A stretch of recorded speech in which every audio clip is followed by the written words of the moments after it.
statements that have been made by the bishop, to the extent that if it is a question of dialoguing, it's really unnecessary repetition.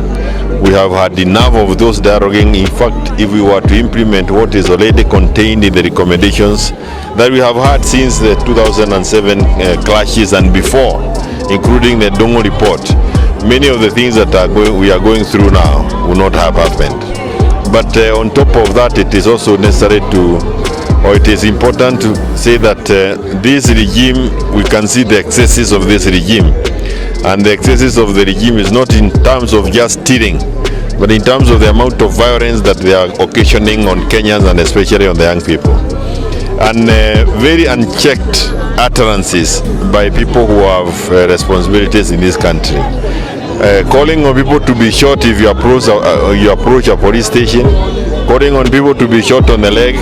I think it is important to remind them like that young men like Alex actually died because he was shot on the leg. The young girl we were battling yesterday at Kiabu, the person who fired the bullet, and instead of the leg, it got the head. So that's a very careless statement coming from a person who occupies the office in the State House. We don't want violence. We are committed to getting this regime home. And we know we have had some of them saying that they are going to rig elections. Very careless statements that can literally get us into anarchy. And if those leaders are not held to accountable, it just means that we really must work harder and get them home. But it's important also to let them know that as Kenyans, we are not intimidated, or we are not going to lose hope by them saying we will leave. Two things that are important. Unlike ever before, elections will be announced at the polling station, and the returning officer is the officer at that polling station. Bomas tutakuwa tumekuja sisi wote kutoka Kenya yote kuja because we will have declared our president by 9 o'clock in the night. Bomas tutakuwa tukienda sisi wote, mtu atujaribu kutangaza William Ruto kama rais 2027 kama tutafika huko. We received very many complaints from the young people who have been issued with ID cards, but ID cards that you cannot even register as with M-Pesa. So we fear that these are fake documents.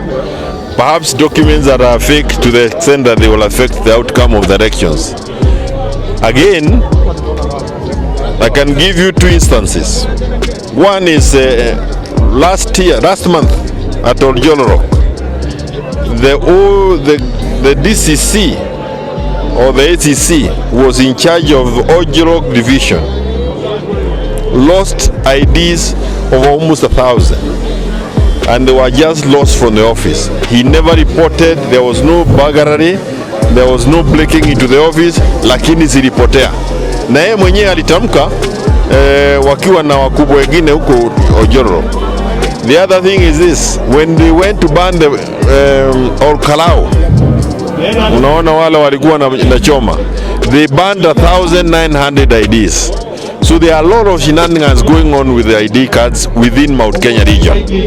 But we want to tell William and his team, hata yeye mwenyewe akiwa yeye ndio atakuwa returning officer, tutapeleka yeye nyumbani. The determination of Kenyans to get them home is beyond the theft that they are trying to scheme. That we have IBC in place. We as political parties and leaders in various areas, we will follow it and we will make it an issue.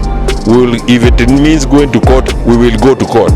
IDs must be given properly, and they must be given to all the deserving young people.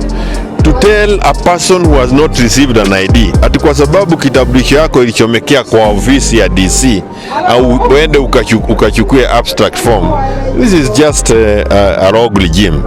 And I think also on top of that, it's important to make sure that to condemn the police brutality that is there.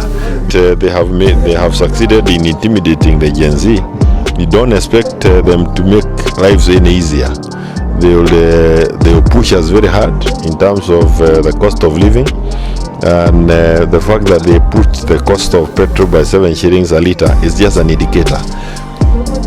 Any reduction, any reducing or bringing down on the amount of pressure that this government or regime has been subjected to will only result in higher cost of living and more misery to Kenyans. The situation in our country demands implementation of the recommendations of the various commissions which we have in this country. A call for intergenerational dialogue may not lead us to anywhere because we have sufficient body of evidence of what needs to be done. It is up to the President and the Cabinet to be bold to take the steps which will enable us to be successful. Kenyans are suffering over things which can be worked on. It's a case of listening and it's a case of acting. We do not need to delay with the further talks in any way. Thank you.